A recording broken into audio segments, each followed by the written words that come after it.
Yo, yo, Live. yo. As usual, with 26, I think we bring you into the house where everybody knows everything goes on. We right on Massasoit Division. That thing for a second, man. Hey, daylight savings time, man. Spare me an hour. You am I right?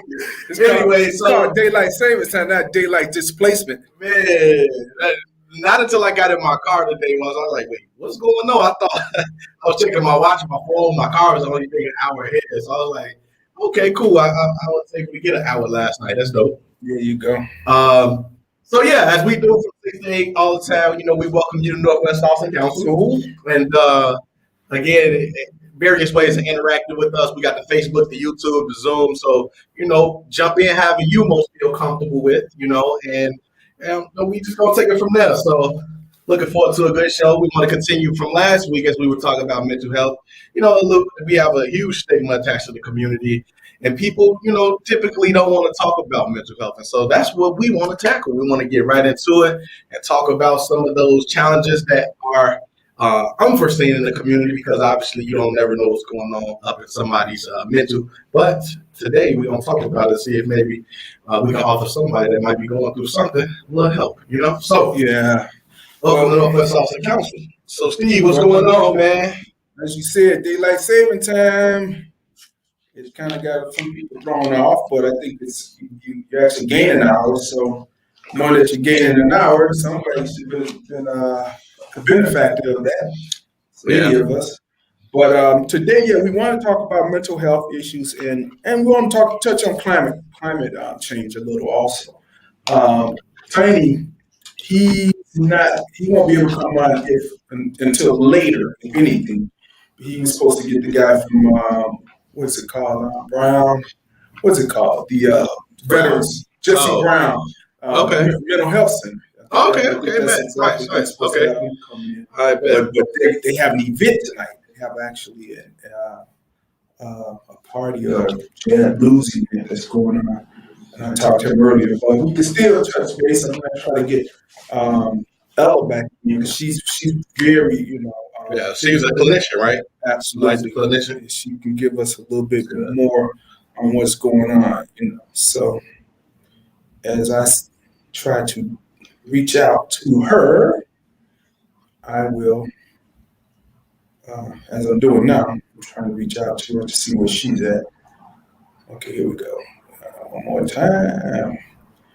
Okay, so can you guys recap a little bit of what happened last week?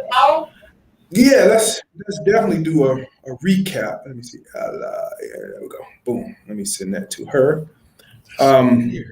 Recap on the mental health from last week was we actually, the person that was most knowledgeable besides Tiny or Alan Evans from the Peacemakers Coalition was Ella Houston, one of the Block Club leaders on Massasoit actually. And she has many years in mental health, in the mental health industry. And she started to tell us some of the things or the most common mental health illness is depression. And she was saying that, people that have those issues or have that as an issue should journal. She was saying journaling is something that should be done, meaning that you write down, your thoughts, and then you go back and you revisit them, and you kind of, walk your way through your life, via journaling. So that was pretty much the mental health segment of it. The other segment was, we talked about climate change a little more. Anti-littering campaign is supposed to be going, it's supposed to be kicking off with South Austin's Neighborhood Association. Yeah, Santa. Yeah, Santa. And we hope that we get to hit the ground running with that. That's going to be a very interesting campaign, the anti-littering piece. But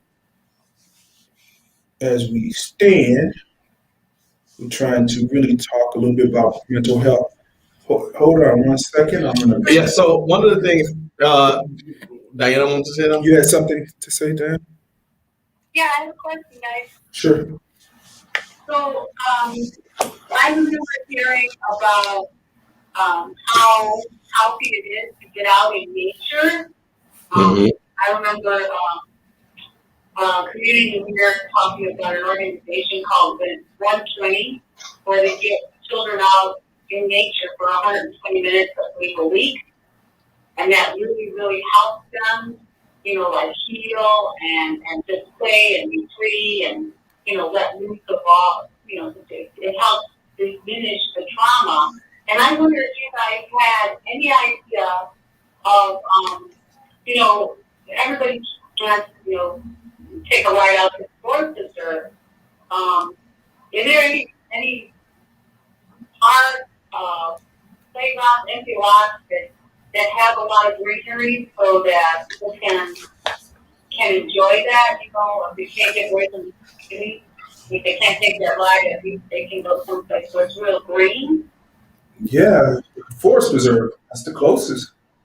Yeah, we got a ton of forest reserves. That's for damn sure. Yeah, that's for sure. We got a ton of them. Yeah, so for sure. For sure. One of the things that I was bringing up as it relates to mental health is just the fact that, like, we got to understand that everything affects our mental health. So the food that we eat, what we drink, you think about a community such as the one we live in now in Austin, where obviously you have fast food spots, fried, greasy food on every single corner. Obviously, we know about the lack of fresh produce that's available, right? We also know that there's a liquor store that proliferates every corner. We also know that the majority of individuals has always subscribed to church being the method of mental escape, so to speak, in terms of relieving yourself mentally. And you look at how things are set up in the community. It's almost like we're destined to have these mental health issues, especially when you turn the bag of chips around and you read the ingredients that's in them. These things that we consume on a daily basis, especially these dyes, these yellow 32s and red 41s that it sounds like I'm calling football players right now. You know what I'm saying? And those things are carcinogens, number one, right? But they also have mental, they have the ability to alter your mental state considerably, right? And people just don't consider what they consume as things that really alter your mental state.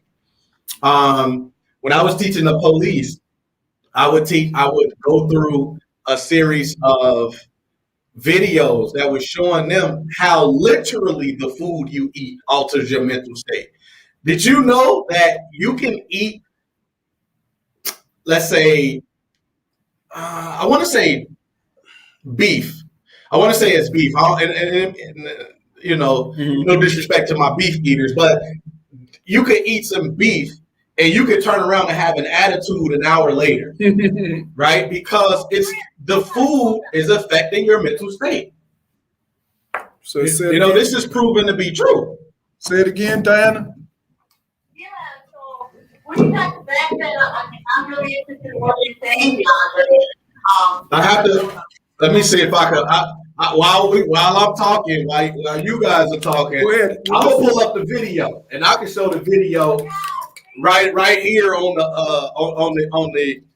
the video on the stream right here that we doing.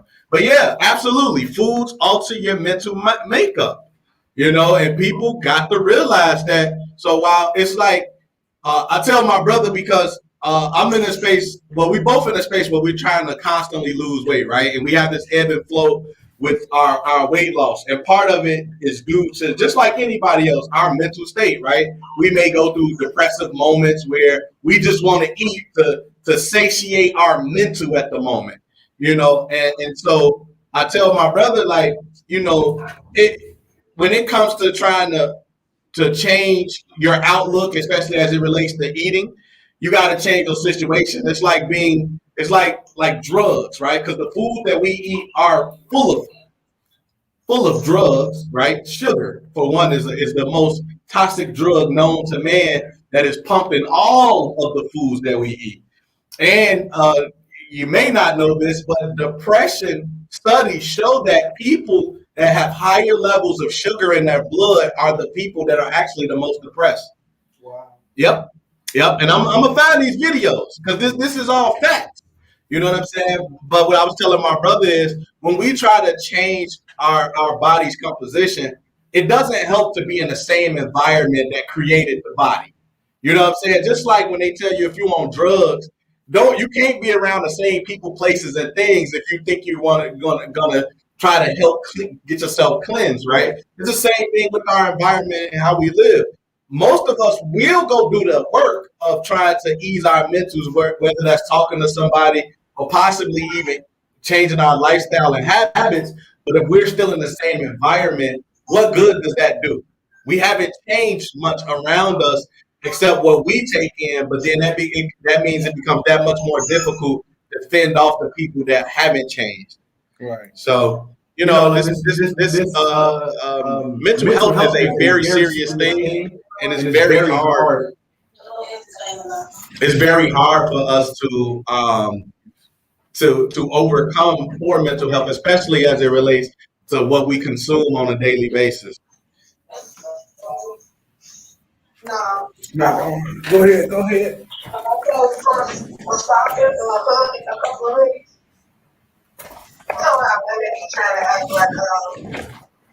Who is that? I didn't see that.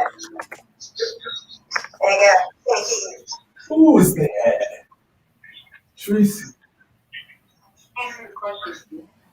Let me get the speaker on. See if we can get the speaker on. Yeah, I'm gonna put the video on. Let's see. Hold on. So DeAndre, Yeah. what do you offer as a way of solutions for food? Because when you go to the supermarket, all it's there is sugar. No. I mean, anything natural, right? So literally everything that's natural that comes from the ground is a lot better than the processed foods that we take in today. The only thing about even that food now is that most of it is GMO. So you don't know what kind of crazy combinations they put together at this point, right? So that's the hard part. But even in nature, the biggest, strongest animals are the ones that are plant-based animals, right? So, and these are the ones we talk about your elephants, right? We talking about your gorillas. We talking about I think rhinos, right? We talking about some of the biggest, strongest animals known to man are meat eaters. I mean, are plant-based herbivores, right? I mean, and it's look at the difference between a person who's a vegan in their 60s and somebody who lives a continued lifestyle of fried food, processed food, total different. Even mindset wise, totally different. So I mean, it's really, and then when it comes to health and mental health in general, it depends on how you want to pay because organic food's gonna cost you a little bit more, right? They may be free of the GMOs, possibly, right? But those foods are gonna cost you a little bit more. But in life, it's like, where do you want to pay? Do you want to pay on the front end or you want to pay on the back end? The front end is eating the organic foods, right? Paying a little bit more. The back end is if you got to go to the doctor and pay them bills. So it's just like, which one you want to do? All right. Yeah, so it's it's very difficult. They don't make it easy. Trust me. They don't make it easy at all. There we go. What you say there, Gary?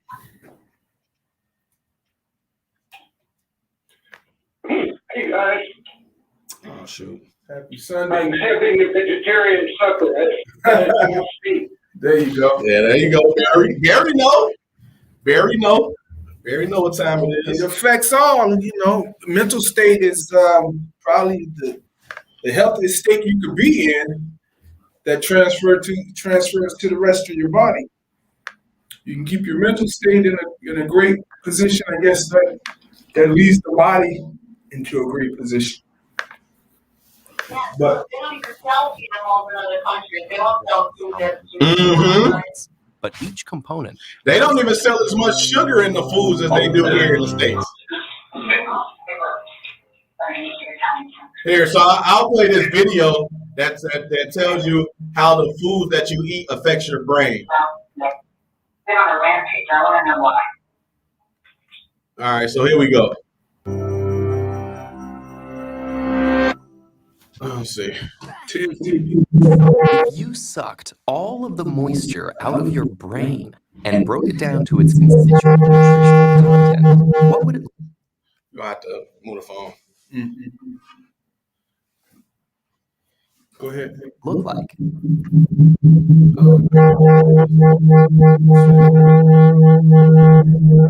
Yes, there we go. Still okay?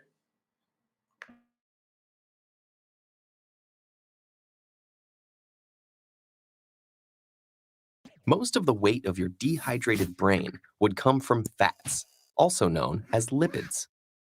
In the remaining brain matter, you would find proteins and amino acids, traces of micronutrients, and glucose.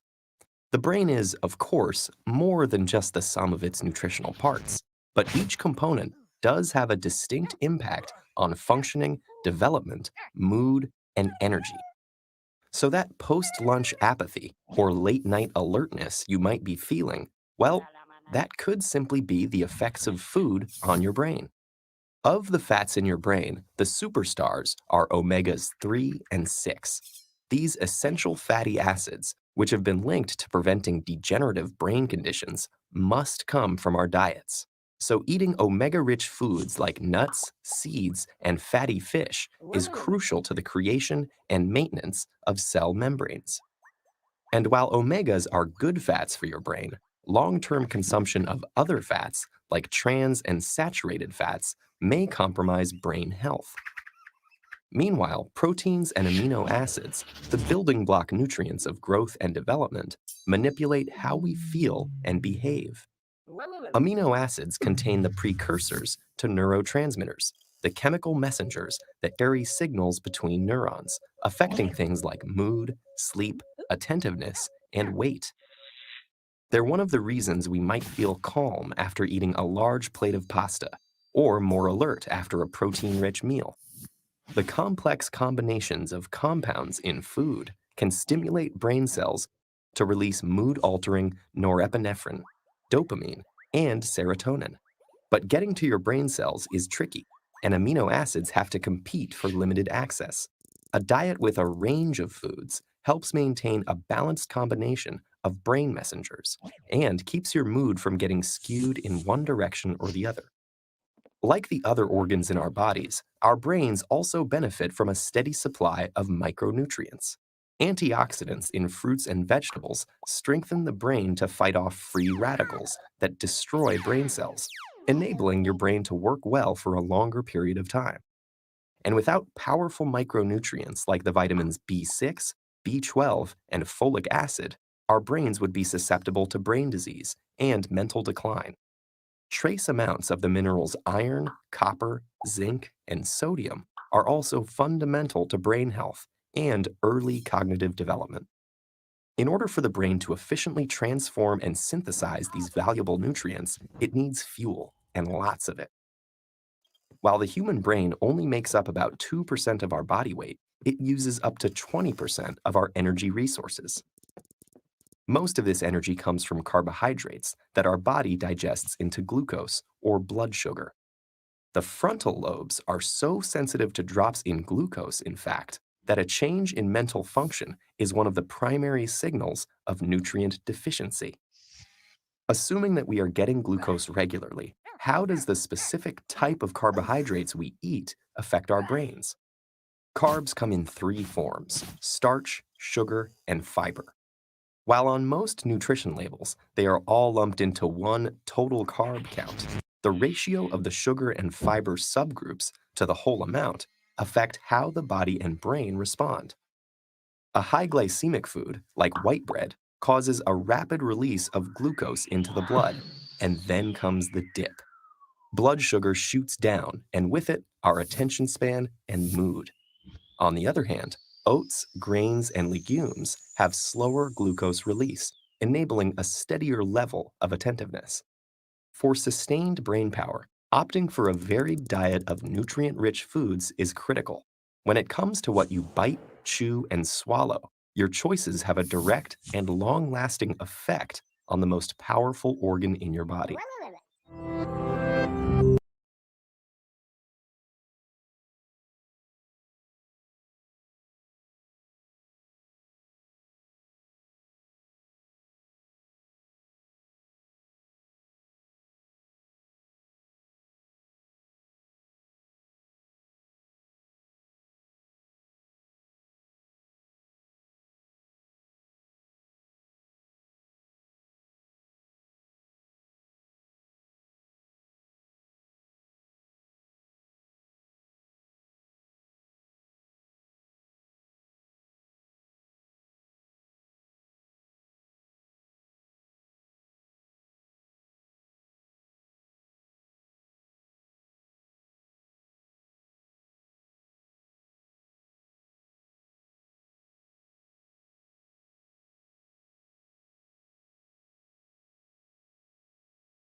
I'd like to comment on, first off, thank you, because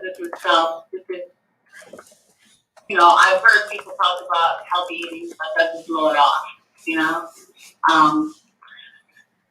I just want to say something, I guess, about the restaurant, like in communities, Tom and Craig, we have like real traditional home meals in our restaurant. We're cooking, their grandma's food, caldo de res, or, the guachinango, whatever it is, fish, grilled fish. I mean, that's really healthy. It's really healthy. Mm-hmm.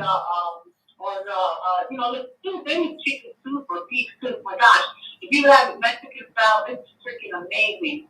Mm-hmm. I was eating some beef soup the other day, and I thought, man, this is so good. And I'm getting, I'm getting really the vegetables that I need, and they're always so healthy.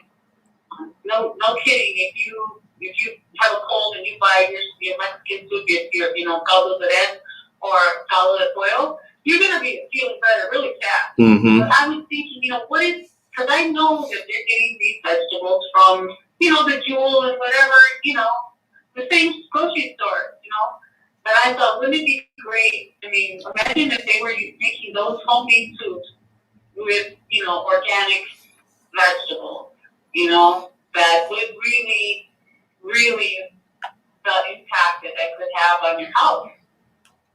And I just wonder how many of our community gardens are trying to do some, at least, all natural fertilizer or less genetically modified food.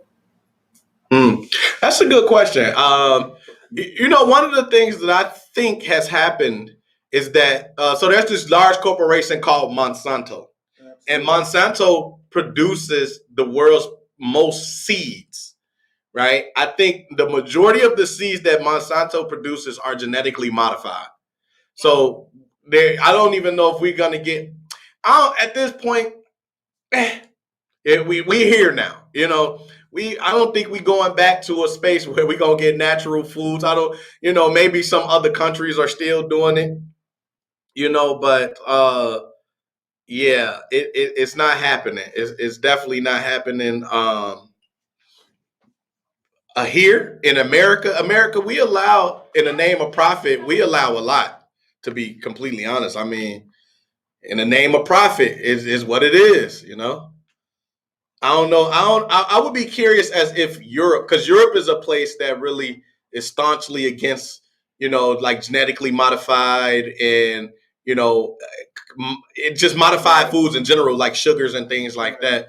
I would be curious as if you could go over there and find seeds that Monsanto has produced. It's so weird you bring up Europe. I remember when I was in Germany, I was in Europe, and I asked the people about the third day I was there, I'm like, where can I get some corn?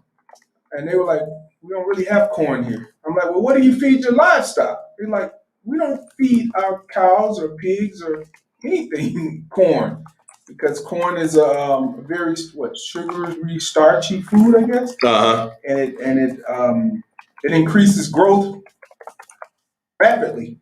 So it's something in corn. I guess corn isn't even indigenous to Europe. It was taken back from the. Oh, so they don't feed their livestock corn?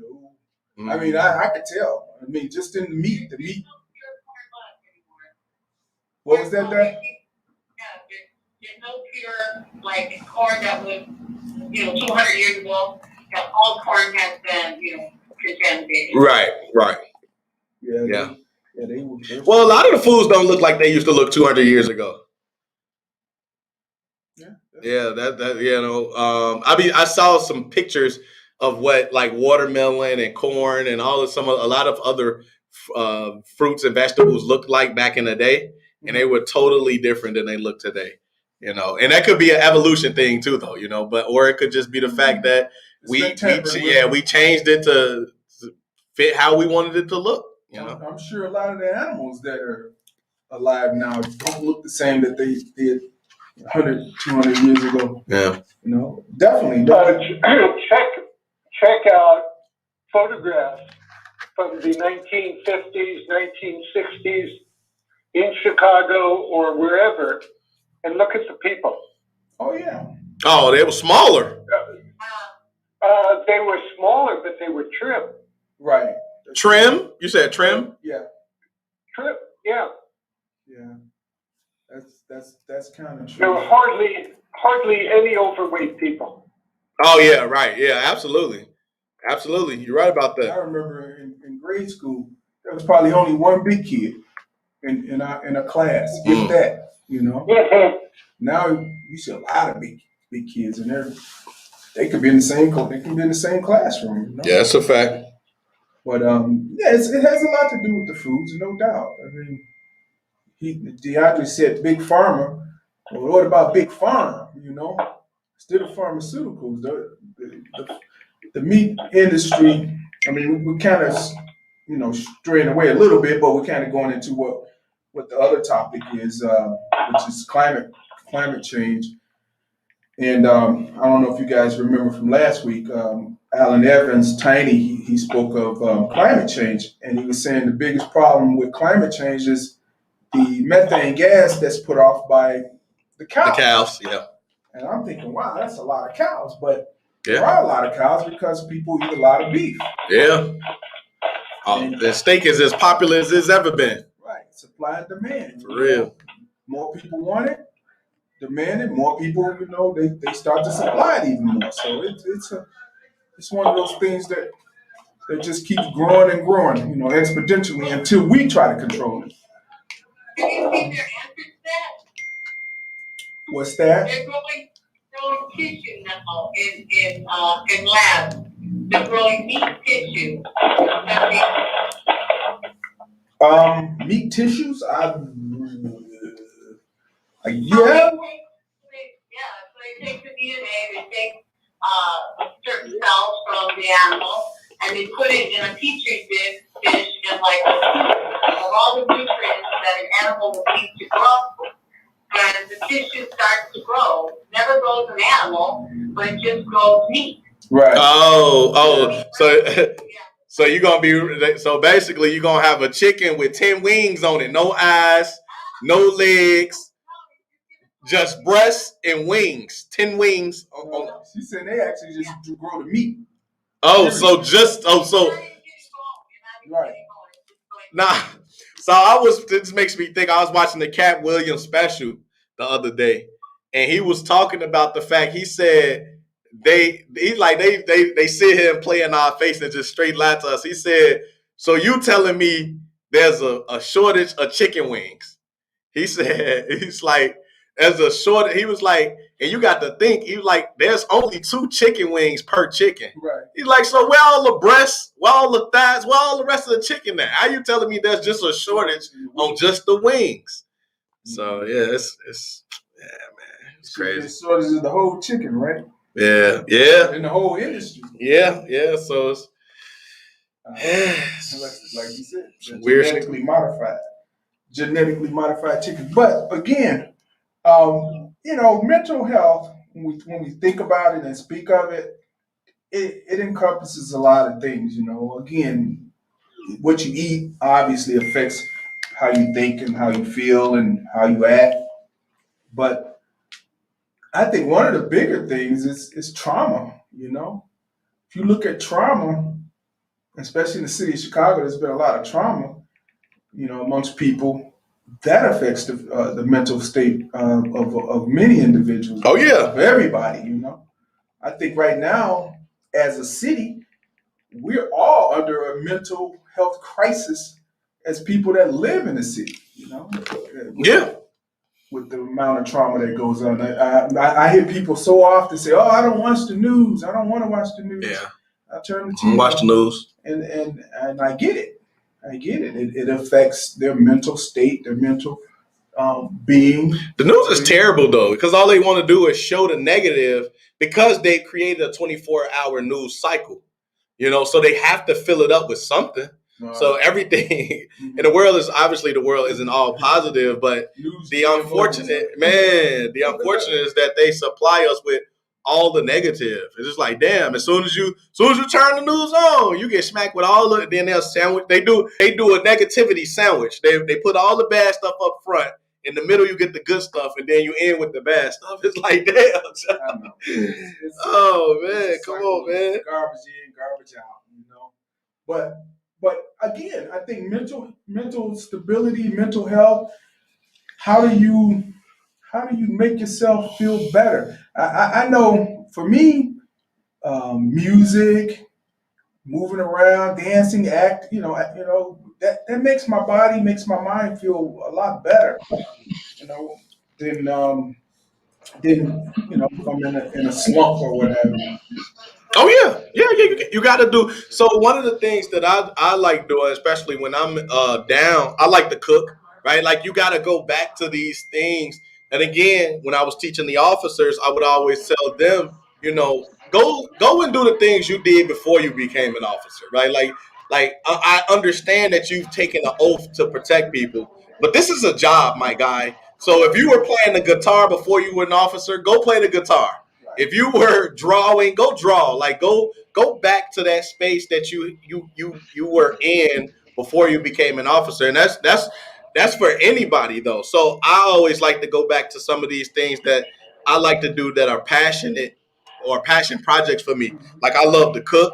I'm a DIY type of person, so I like to put things together. Like to find little projects to put together. I'm obviously a creative, so I might go and do some poetry and all of that type of things. You know what I'm saying? So it's always trying to figure out those things that. You know what? I'm glad that Legos have become not just a toy for kids, but something that adults use to create Yeah, structures yeah. and My boy going back. My boy go to all the skyscrapers. He loves skyscrapers, so he go to the different around the world and everything. And he go collect like a Lego tour from the spot that he went. So like if you go to Paris or if he go to Madrid or wherever the case yeah, may that's be. really good. Yeah, and he buy the Lego and then he built the Lego joint so that way he went. So yeah. No, I think that's a good way to kind of soothe your mind or your state of being. I remember when I was little, we used to put puzzles together. You know, puzzles always seem to challenge the mind and make you think and kind of calm you down. And then Mm-hmm. it's something that's soothing and it makes you feel good when you finish the puzzle, especially if Most it's deaf. a 100-piece puzzle, Most deaf. 200,000-piece puzzle, or whatever, you know. Most deaf. Yep. So you know, we have to start trying to look at getting away from what's causing our minds to create chaos and confusion and let's start looking at what it takes to soothe our minds, you know, Yeah. and create a more healthier mental state in our communities. Yeah.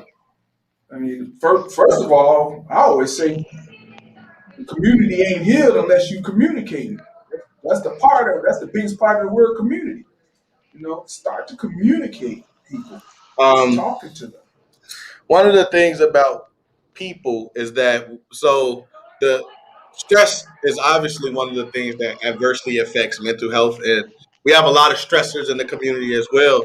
But going back to this idea of being around people, we when we communicate and we are around people that care for us and support us, our brain actually releases a chemical which is called oxytocin, that is a happy gene, so to speak, and that gene actually helps to increase our mental resiliency, so it can help protect us from the effects of stress. But what happens more often than not is we tend to shy away from others because we may not want to be a burden on people.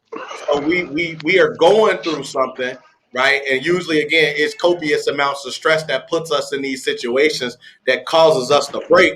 And the thing about it is, we don't know how people are going to take our situation. Sometimes we don't want people to judge our situation, and so we go to them, or I should say, we stay away from them, shy away from them, in the hopes that we are not affected adversely when we try to have certain conversations, Right.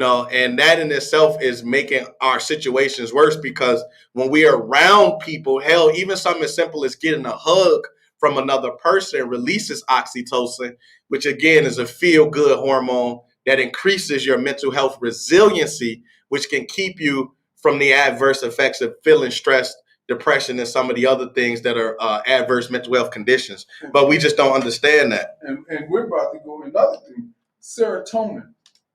Mm. Now, isn't serotonin affected by sunlight? Isn't what serotonin really, if I'm not mistaken? Because we're about to go into the months of the year where there's less sunlight. Mm-hmm. And I think sunlight affects serotonin, if I'm not mistaken, your serotonin levels.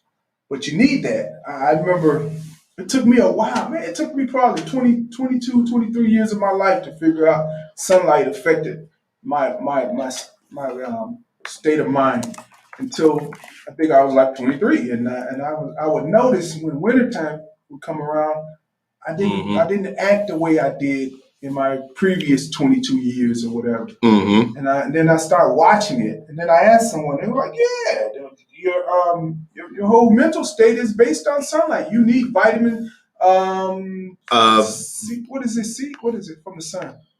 D or D? D. I think it's D from the sun. Yeah, but you need that. Your skin needs it. It feeds your body. It feeds your mind, and it affects your mood. And it was just strange to me that I'm like, how come I never noticed this? But it could have been I was going into, coming out of adolescence and going into being an adult. My body just got stuck at an adult phase. And then I started noticing those things for a few years. But I had never noticed it until, I was around 23. I was working.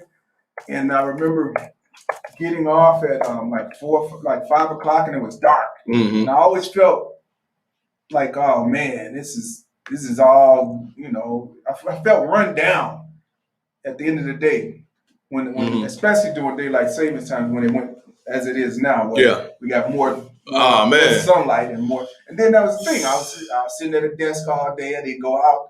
Then now I got to go out in the dark. I got to come in. I come in the morning in the dark. It's 6 in the morning, 7 in the morning. I'm leaving. Trying to get to work. That affects a person. It really does. Mentally, physically, in the life. Anybody out there? Anyone has any comments? I'm gonna bring Sauce Pack in. Said he wanted to talk about some of this. Sure. All right. Yeah, we live with your Sauce Pack. What you say, man? Yeah, sorry about that, guys. I was muted. I didn't want to just jump in and cut y'all convo off. I mean, to the health part and the mental, I would say that's very important. I remember going through a situation where I had just lost a couple $1,000s in real estate, and I let myself get overweight. I'm around 5'8", 5'9", and I started weighing somewhere around 260 pounds. And that was the heaviest in my life. And I was in my early 20s when I let this happen to myself. And I was working physical jobs. I would work climbing ladders, climbing poles. I was an outside lineman. And one of the things I noticed, I was around 24, 25. I started walking up and down stairs and my knee would buckle. It would just literally give weight, give way under me. And I'm like, yo, wait a minute, I'm too young for this. Like, this shouldn't be happening to me. One of the things I realized, and also it affected my mental health. It had me in a really dark space. I mean, and I understand women, when they try on clothes, they'll ask their man, hey, how's this look on me? We don't want to say, hey, you look like a turkey bird there, so you might want to change. But we got to be nice. We got to say you look good. But us as men, we don't acknowledge that we look at ourselves in the mirror as well, and we don't like when we also got breasts that's hanging down and things of that nature as well. So I started to notice that I didn't like how I felt, and I was starting to lose confidence. I mean, and then it affected me everywhere. And we're men on the line, so it would affect me in the bedroom, the way I looked at my woman, because it affected me. you know, I felt less desirable. So when I'm looking at her, she was less desirable to me, and I couldn't perform per se. And again, I'm still fairly young. I'm in my early 20, 25, 26 years old, and this stuff was happening to me. I didn't realize it at the time because I didn't have anyone who told me about nutrition and keeping myself together as a man, how it affects your estrogen levels and things of that nature. So I started to hit the gym just really vigorously. And it took me, and I'm still in the gym to this day. I lost most of the weight, thanks to, I got down to like 170, so I dropped 90 pounds. I felt great. I looked great. My confidence level went through the roof. Mentally, I was able to sit down and actually focus. It wasn't due to COVID. I kind of ballooned back up to around 220, which I'm not proud of, but COVID weight and things, you couldn't go to gyms and things. I just kind of started just eating a bunch of things. And one thing I notice is that when my sugar intake is very high, I can't focus the way I want to. Mentally, I'm not really able to just sit down and just look at one thing for an extended period of time. So, I think this is a great conversation to have because, a lot of men, young men, older men, you know, we don't really have, I would say, good etiquette when it comes to working out and food and things. People think working out it takes a lot. 30 minutes a day is really all you need. Sometimes I'll hit the gym and I'll just get in there for 30 minutes and I'll just hit it hard.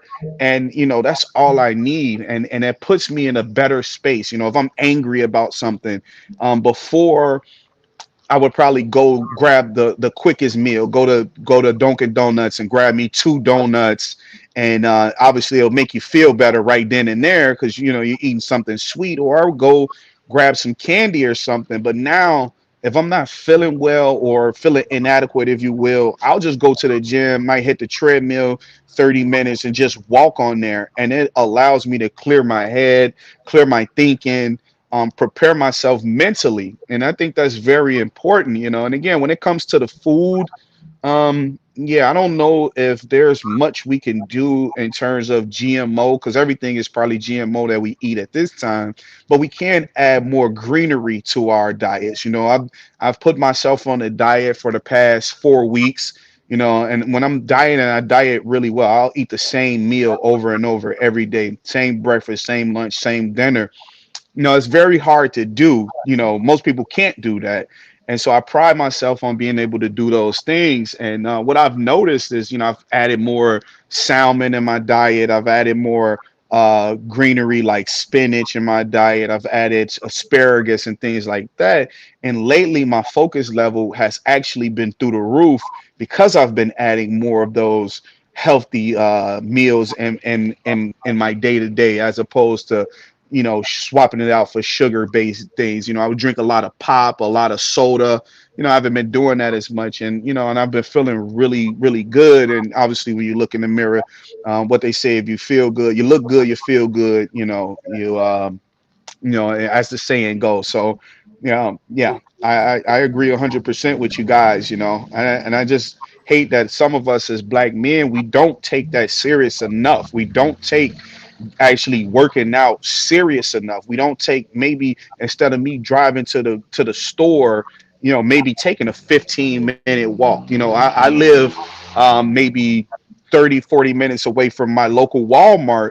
And yeah, I can get in my car and drive. It takes me a good 10 minutes, but I'll go to Walmart. I'll walk there. I'll spend 30 minutes walking to Walmart as opposed to driving in a car, if nothing else, because it gives me exercise.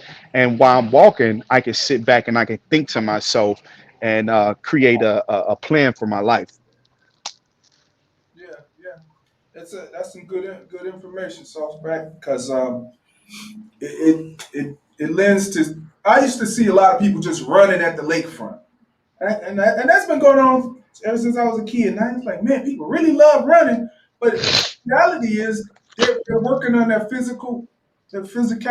Is that it? Their physical being of Mm-hmm. health and their mental health. A lot of people just run for their mental health. Mm-hmm. You know, It's a stress reliever. yeah, because you see Stress shorty reliever. running at a looks like a racer's pace. You see some just trotting away. You see some that's just kind of walking it. But I had to really sit back and think about that. People in those communities, that's especially close to the lakefronts, or they have access to tracks or whatever, they tend to do a lot of running. And it's always like in the evenings or early mornings. They get their, I guess, to get their day going, or in the evening to kind of wind down and relieve themselves of, yeah, again, stress. Stress is a mental thing. But you know that's funny. You say like walking to your local stores. That's the only thing about a lot of underserved communities. They just don't have access. Well, let's put it like this: if they do have a store, most people don't want to walk because they think of crime and the level of crime that goes on between their home and their store. But what I have found is people And when it comes to a liquor store, people will walk to a liquor store. Or the weed spot. Or the weed spot. Oh, sure. Yeah. Definitely. Or the jerk chicken spot. That's where the most crime probably happened at the weed spot, but we definitely walk to the weed spot. Yeah. Yeah. You just you're gonna go see a lot of older people that typically they gonna be walking to the weed. They walking to the weed spot too, huh? Soft man. Say it's legal now, man. They say, yeah, I need it. They need it for their health too. But no, I wish we could get back to communities where we walk. You know what? I'm glad you brought that up because for years, this is another thing that's stuck in my mind. I've been to New York several times, and one thing I noticed: New York got what 7 million people just in the great in the boroughs or something like that, or 17 million, or it's some crazy number. But when you go to New York, one thing you hardly see, you don't hardly see portly people. You don't see people that's really like, and you don't see like when you come to Chicago, you see big people, you see another group of big people, you see a smaller group of big people, but you just don't see a lot of that in New York. And I equate that to they don't have cars. Mm.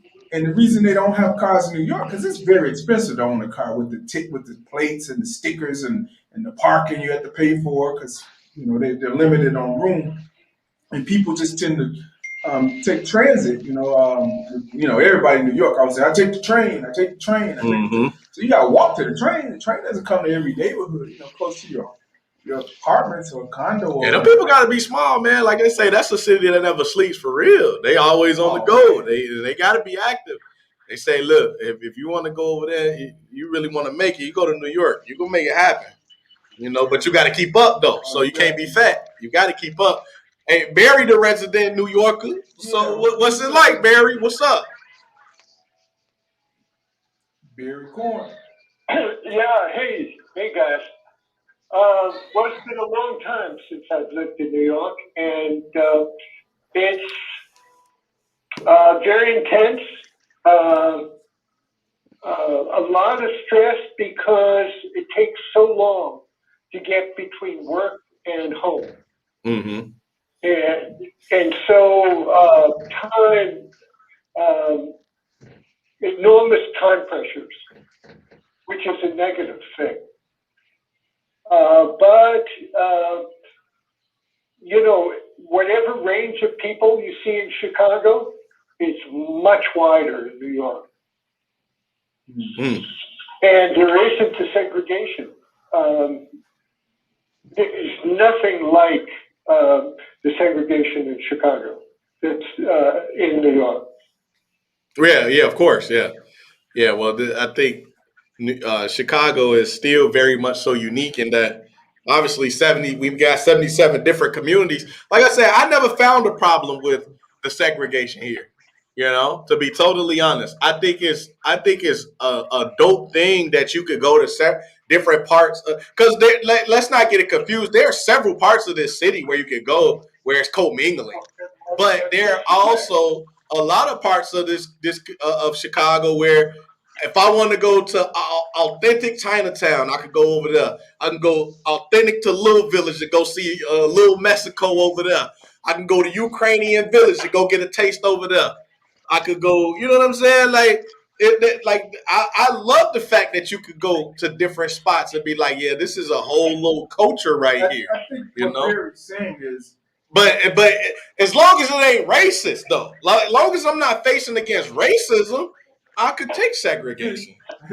Yeah, but it's like that in New York also. You got Little Italy, you got Chinatown, you got Jamaica, Queens, you got So Barry, like say Little Italy, there you won't go over there and find mostly Italian people or something like that. It's been a long time since I've been in New York. And what I recall, I left as a young man. What I recall is the variety in New York is intense and in every imaginable way. No matter what you're into, you can find it in New York. I know. I got a buddy, my buddy George. He was from New York also, he told me, he said, one thing you ain't gonna find in New York, Steve, is housing developments or housing projects that's segregated by ethnicity. He said, if you poor, you white poor, you black poor, you Spanish speaking poor, you in the same. You're poor. Yeah. Okay. Yeah, I mean that's like New York, right? Right. Oh, okay. I feel that. Okay. That's that. But you know, he said it ain't no such. He said it's just So I Chicago. say here, phenomenal. right. I say here, all the housing is led by black people here. Another thing about New York is it's very walkable. Right. Here, even the downtown it's really spread out compared to Manhattan. Right. Manhattan, you could walk the whole borough of Manhattan. I mean, that's a long walk. But, yeah, it is. So what do you mean when you say walkable, though? What does that mean? You walk everywhere. Well, right. So what's the difference between? But you said the traffic is it's horrible. Yeah. Traffic here horrible or there horrible? Yeah. They're horrible. Right. So what makes it? But what makes it more walkable there than it is in, say, a downtown, though? You said downtown things are all spread out. Because here it's like we're on the prairie. All the buildings are spread out. In New York, the buildings touch each other. Oh, right. Because you guys don't have any. Well, not you guys, because there's no alleys out there. So all the buildings are like right. So ain't ain't no in between buildings. Right. Yep. I think Jerry's right. I remember walking. Yeah. That makes sense. I was staying down in Times Square, and I remember walking Times Square all the way back to Central Park. Didn't even realize I had walked that far. Yeah. I'm on 42nd Street. Where's Central Park start at, Beer? It starts. I know the north side is 110th, and it goes down to I think 59th. Yeah, 59th. So I walk from 42nd to 59th.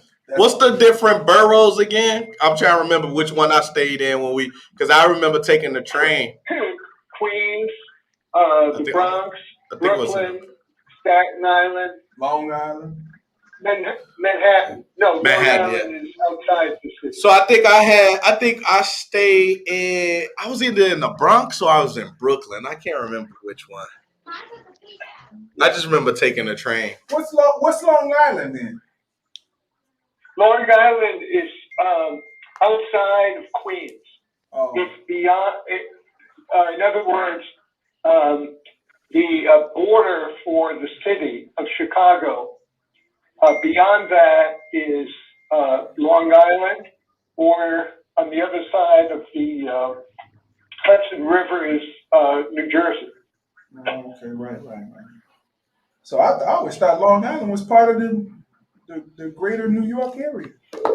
It is. Oh, it's certainly part of the greater New York area. Okay. Like Naperville. Oh yeah. Is part of Chicago.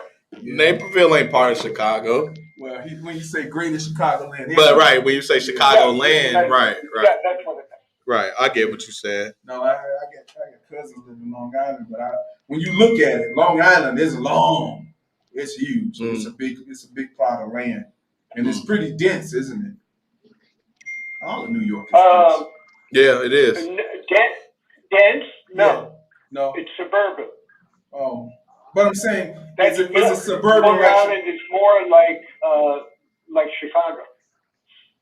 Yeah, but that's what I mean. That's pretty dense, because when I think of suburban, I think you got some homes, and then you got a big forest preserve in between, and you got forest, and then you got some farm, then another suburban area. Yeah, it's not New York. Yeah. No, you don't find stuff like that.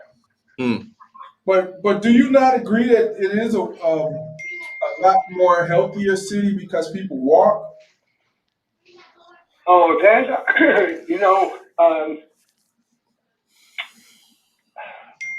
I guess so.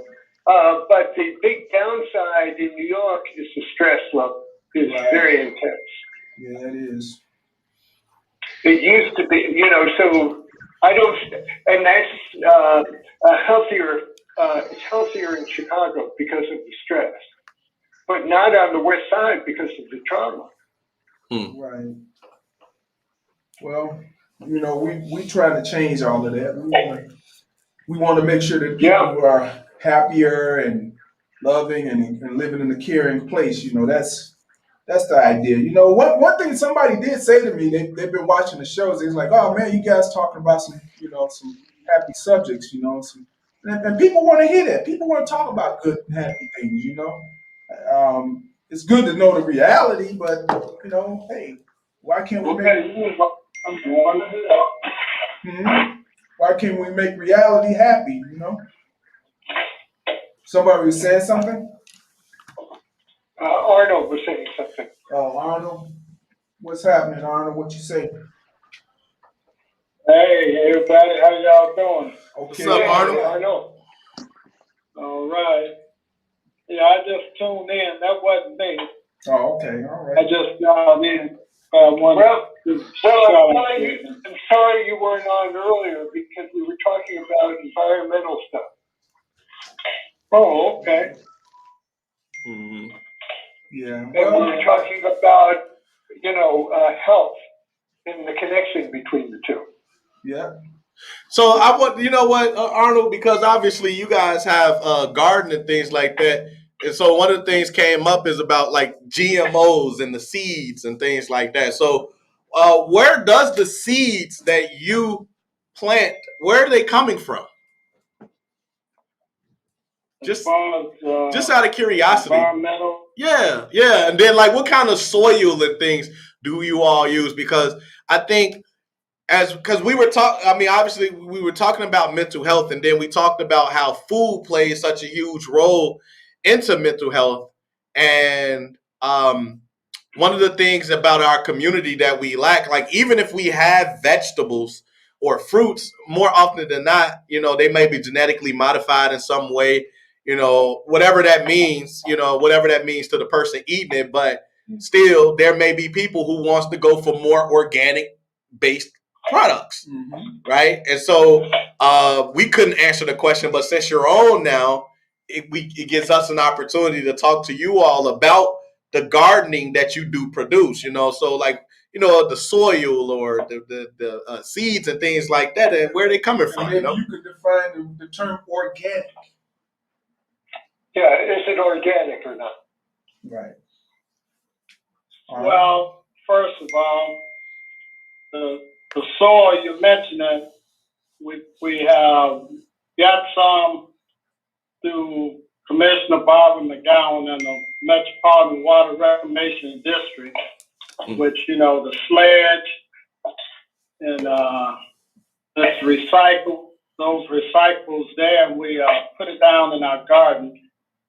So that can serve as a base, and then we top it off with some Miracle Grow or some farm dirt, which is come from the farm, and we backfill it there.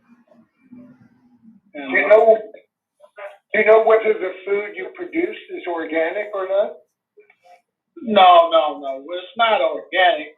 Not that we don't have one or two items, but again, when we give out the beds, generally we leave it up to the individuals to maintain it. So I'll just say this: many of the individuals who come over to our gardens, they don't use pesticides. If that's what you're getting at. Well, that's what I'm asking. What's true organic? What does that really mean? Give me a great concept of what understanding. Organic is. I mean, yes. Go ahead, Dan. I asked that question maybe a year ago, and I understand that it takes quite a bit, to be labeled organic for the I don't know what organization or what department. certified you as organic, but I know that your dirt, the very dirt you planted, has to be a certain quality. The seeds that you get have to be organic, so they can't have anything to do with GMO. You're not allowed to use pesticides and whatever fertilizers you use. Here a lot of people compost, for that. And that's what that's what I was asking, a little earlier about the fruits and vegetables that we're seeing on our table or in restaurants. Sometimes we've got good food, but the ingredients is not always as best as it can be. I got you. Brown. Hey, DeAndre. Yes, sir. He said pure. Well, couple things. When you mention the soil, it's all tested. And many of gardens through the collaborative garden program, which is, Miss Cindy Snyder, I think that's her name. She has about 18 gardens. All the soil is tested before it's put into a garden program. That's number one. Two, when they're using compost, when you mention organic, many of the composting that's taking place or occurring now is for in the springtime. So there are some people who are beginning the process of composting now to apply to enrich and fertilize the soil for that very purpose, but this for the next spring planting season. One thing. Three, when you say genetically modified, the problem, as I understand it, is when you're growing and the type of seed that you're growing and which type of soil. If it's genetically modified, then that's generally for yield, much more yield of a particular vegetable or fruit. Whereas in the regular soil, it's just a natural process. You may not get as much yield. So, and you may have heard of where a lot of times you driving on the highway, you see GMO or non-GMO modified seeds. It's for that particular reason. And they don't mix it because talking with a farmer just this past summer, they was having problems in planting in what you call the GMO fields where they have to literally take all the dirt off and then backfill it with regular dirt that didn't have the modified seed in it. So you mentioned sledge. You know exactly what sledge is? When you said pledge? I thought you said the sledge. What is sludge? Sludge, not sledge. Sludge. Sledge. That's the sledge from the Water Reclamation District. You mean sludge, right? Out there around First Avenue, the Metropolitan Water Reclamation District. And a lot of that sledge is recycled and used in. Now it's not supposed to be used in gardens, but I've known that right? Some of it. Right. So that's your lower level. That's the lowest level on your garden then. Your base level. Well, yeah, that could be one level, but again, in all our gardens, none of that is used. Any of that particular type of recycled soil or sledge. Oh, okay. Well, that's good. That's good to know. Because I was about to get ready to change my decision on coming to get some of them greens, man.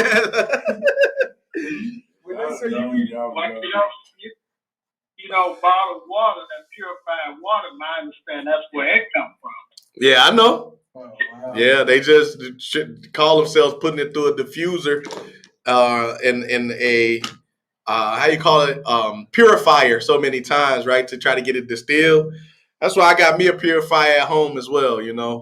I try to I filter my water even when it's filtered. So, hopefully I'm doing something with it.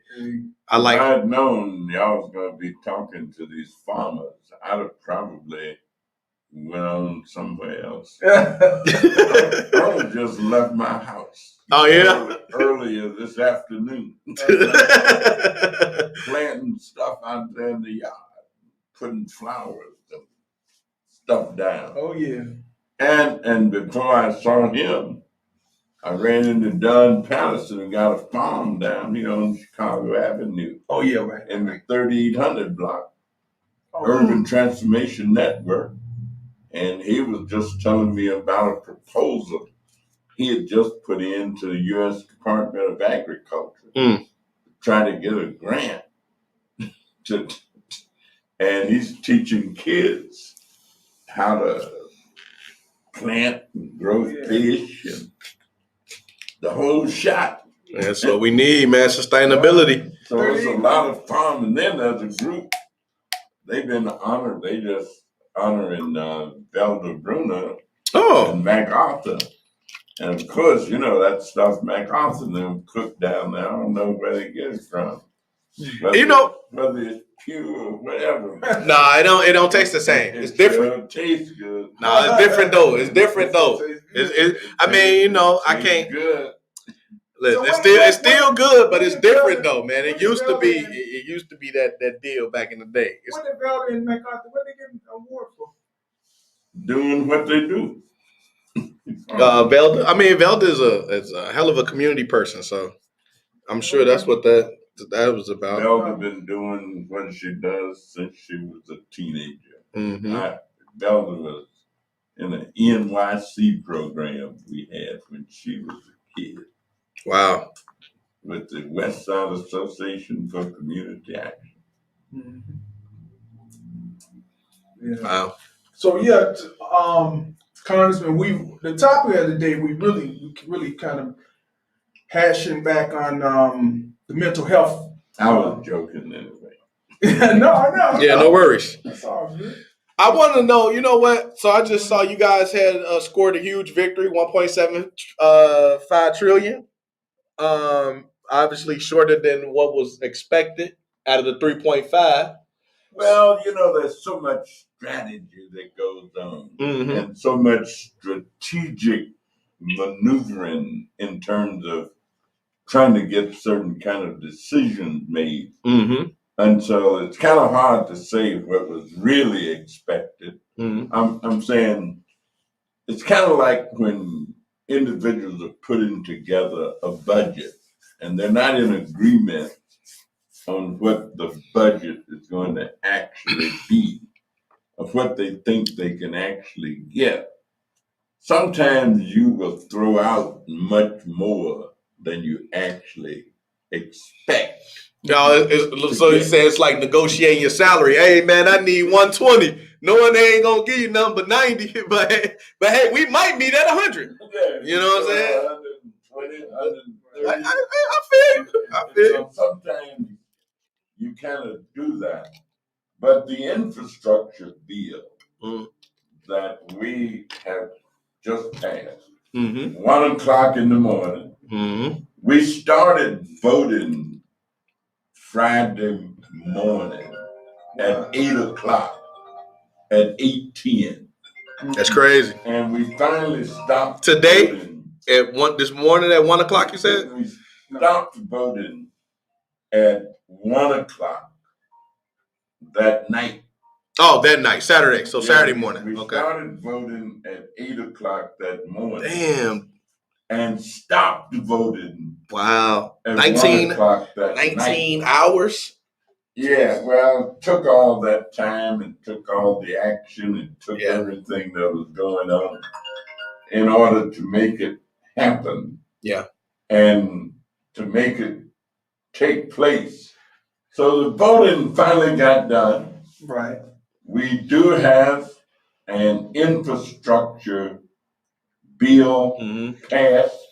I'm pretty sure that the president is going to sign it just as soon as he can find a pen or a pencil or something with some ink in it, and it will be done. But now the money has been approved, and we have to make sure that African Americans, people in our community, young people who need a job, people who need to make money, that they get an opportunity to be a part of the utilization of this money. You know, it's a shame that we're not training young people enough in the trades and training young people enough.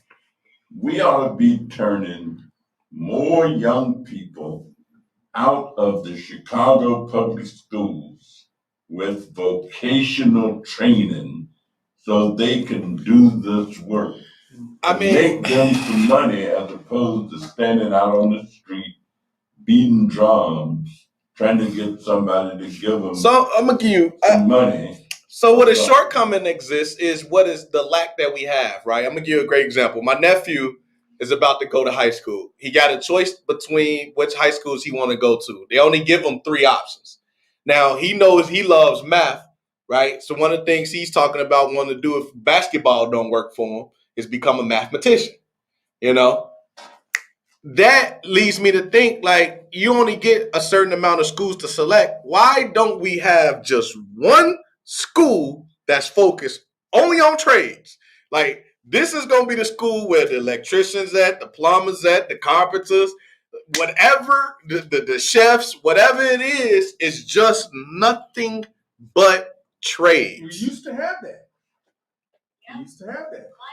But what I mean, so we need more of it now. But that's my thing is this: how don't we have these things? Whose man's decided that the best thing to do was to take these jobs out of these opportunities out of the school and leave them gone? The people that we put in charge of our education. Okay, thanks so much. That's all I wanted to hear you say. Education. That's all I wanted to hear you say. The politicians, the people who make decisions. Okay, and now we need to make sure that those decisions include. Let me tell you, I've been with the tech all day today and yesterday practically because something happened to the sewer in front of my office. And I would imagine that the gentleman who ultimately will get this stuff fixed and all will earn themselves a considerable amount of money. Oh, plumbing is big time. Yes, sir. I'm saying, and so we need people who know how to do that kind of work. Yeah. Everybody don't really need a liberal arts. Yeah. Education is such in terms of how to earn a living. If you're going to earn a living, you need to learn what's going to help you do that. Now, it's good to know things. It's good to know poetry. It's good to know music. Shall I compare thee to a summer day? Yeah, with the youth, with social media, you don't need a degree in that stuff, though. You need don't waste your time. How to do what's going to help you. Got to work with your hands. But you know why it changed? Let me tell you why it changed. I remember when I was in 3rd grade, this is in 1973, 74, the teacher said by the year 2000, we will be a service-oriented country. And I said, what? I mean, what happened to the gross national product, the GDP? I mean, we make things here. She's like, nope. The majority of people here would be service. I said, what does it mean? Well, you know, you're gonna have the guy that fixes your lawnmower, your washing machine, that cuts the grass, that service. That's what we're gonna. But I'm like, we still have to make things. And they saw 40, 50 years ago that jobs were going to go elsewhere. They were going to go in places where there were more people at a lower labor rate to produce these things and sell them all back to the rest of the world. And that's where it's changed because we had vocational schools. We had Westinghouse used to be a vocational school. It was called Washburn, or is that different? Washburn is that's after you get out of high school. Yeah, Dunbar was a vocational school. What's another one out south? Tilden Tech.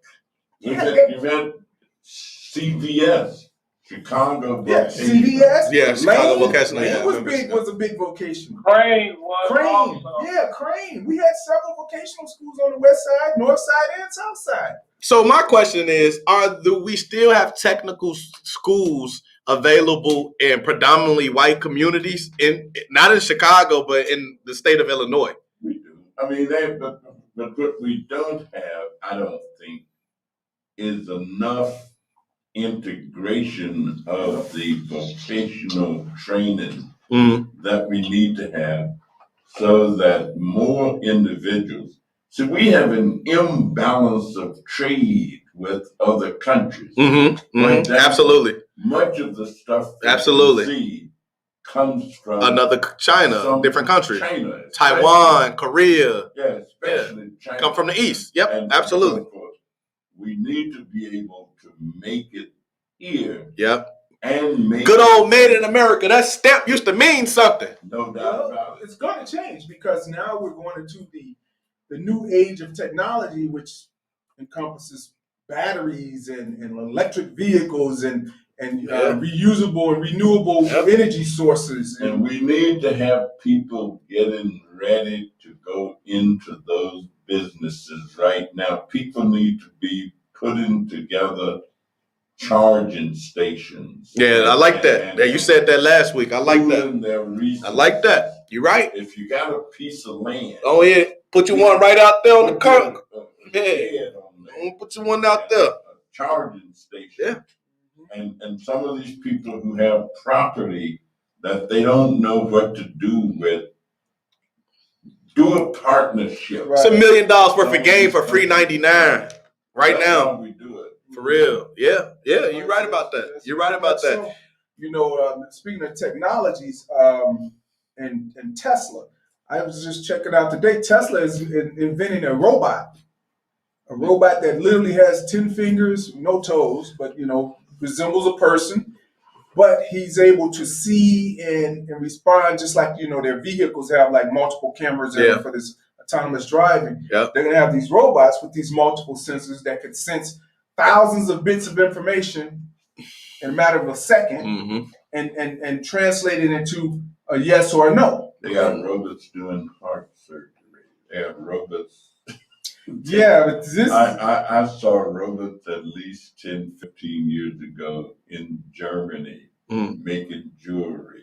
And I mean the technology and all is so great that I mean that's gotta be a big piece now in the infrastructure.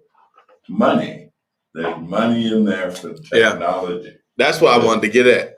That's why I started. I wanted to know, as we talking about things like mental health and even the environment, how much of that bill has space and room for individuals to be able to make something happen in those spaces, the mental health space and the environmental space. I know the climate thing is big. But I'm sure it got shut down. But we're going to have more of the other kind of money that's going to affect mental health, social health, social development. That's going to be in the Build Back Better. Oh, okay. Right. That's getting pushed back too, though. That's coming up. Yeah, but that's been getting a lot of pushback too, though. There's pushback on it. But if we keep pushing forward with it, I think even some of the pushback, because the media response has been very positive when it comes to this whole question of passing the infrastructure. And I think the media response is going to be so good and so great because all people have to do is tell the truth. I mean, if you tell the truth, you know that this stuff is going to help. I mean, you know that it is needed. You also know that much of the social welfare money that ultimately gets in the hands of low income and poor people goes right back into the economy. And no matter what it is that people are saying about spending, the people who own all of the apparatus of goods and services and make it, that's who ends up with the money anyhow. Yeah. Amazon. Folks get some money, they spend it. Yeah. I mean, that's part of the GDP. That's how it was created, consumer spending. Yeah, right. And them that's got keep on getting. Yeah. Yeah. Anyway, you cut it. Anyway, that's why I always, when we go back to this argument about reparations, right? Now, I'm a person who says that I believe we need reparations, and I also believe we need some type of education around what to do with the money. But inevitably, you're gonna have people that's gonna be, oh, I got paid, man, new Cadillacs, put some rims on it. I'm gonna go, but then you're gonna have other people that's like, man, I'm gonna invest mine, I'm gonna go back property, I'm gonna do X, Y, and that's gonna happen. Right. And so I always think, like, when we talking about reparations, I'm like, you might as well just give it to us because it's going right back anyway. And I'm in favor. That's how I feel about it. And I almost don't care as long as it gets to the people who need it, who are going to use it. Right. It's going to end up back in the hands of the people who are already rich anyway. Yeah, it is. Yep. Right. Yep. All that's on this earth stays on this earth. I think it's a pretty cool game how these people done figured it out. I think it's pretty cool, man. Nobody owns this earth, yet somebody owes somebody everything. Like, come on, man. How y'all do it, man? How did y'all create such a system where y'all just said that this whole big planet that was created for everybody to be able to share everything, somebody was like, man, I'm going to tax that. And now I got to pay for something you don't even own. Don't even worry about it. How y'all did that, man? They're done with that part of it. How y'all did that? They're looking at being on Mars in another 24 years. Yeah, that's a fact. 25 years. Well, that's why education is so important, because if you're educated, then you understand that. Right. I'm saying I agree. You understand it. I agree. And that just having something is not the end of it. Right. Yeah. At all. Yeah, it's not. Yeah. It's not. Yeah. Having an understanding is the basis for most things. Yeah. If you tend to understand, you tend to follow it or have how they say, be woke to it. Yeah, yeah. I always tell people that was the thing about my involvement in the community and really my push. Part of it comes from being educated and having a stronger awareness about what's going on around me, and when I became educated in business and started to understand economics and things like that on a larger level, I started really looking at the situation in front of us, and I'm like, it's a, man, I mean, it's a difficult pill to swallow, but it is what it is, And sometimes that lends me to looking at life as like, man, look, let's leave it better than I found it, and let's just enjoy what we have while we have it. And the reason we need reparations, especially if we talk about reparations for Black people, given the fact that we produced and made a lot of other folks wealthy, where they've had generational wealth, produced by my great ancestors, my people who worked for nothing, who did it for free, but somebody else got the benefit. Damn, don't you think it's time we got a little bit of let me get a little bit of that. Let me get a little bit of that, man. Didn't create it, or whatever. Reparations now. Let's talk about this educational piece, because when I think of Austin and education, I had to really sit back and think that there's been so many schools that were closed in the Austin area. Oh yeah, there's been at least 6 schools, man. But the biggest piece of education is that it's got to start early. Let me tell you, it's got to. If a person learned to read and to think and that's why pre-K, 3 and 4-year-old kids are going to get an opportunity to be educated off this Build Back Better money. Mm. So that every child, 3 and 4 years old, start going to school and being taught and learn. If you learn to read and think for yourself, you can get educated. Because you keep building on what you already know. But if people don't get the fundamentals early so that they can understand, it would be like sitting in a class or somebody trying to teach me how to fly an airplane. Now, I ain't ignorant, but I don't know nothing about that. And so how you going to build on something that you don't know, you don't have a platform, anything about? Right. So early childhood education, that's going to be so transformative for all these children who can grow up by the time they're 4 and 5 years old speaking another language. Yeah. And understanding Spanish and German and Greek and whatever it is. Right. Because they've been taught. But if they've never been taught, they don't know. And you can't build on These it. kids are smarter. I mean, kids are playing with iPhones and iPads when they're 2 years old now. Yeah, I think that's I don't know if technologically smart makes you smarter though. Because technology actually dumbs you down. It makes you not, like, for instance, I always say this. If you took the majority of people today and took everything away from them and expected them to survive, I don't know, man. I don't know. Yeah. I don't know. Because you know how many people don't understand that the sun rises in the east and sets in the west? So they wouldn't be able to, you know what I'm saying? Yeah, okay. That's true. But so it be, it's stuff like that. It's like, man. Yeah, you gotta have a basis, just right. Like when I was younger, the calculators were they had been out, but they weren't for normal people. You couldn't afford a calculator. Right. A TI, I think the first TI I ever remember was a TI 35 or TI 10 or 15 or something. That thing was like $135.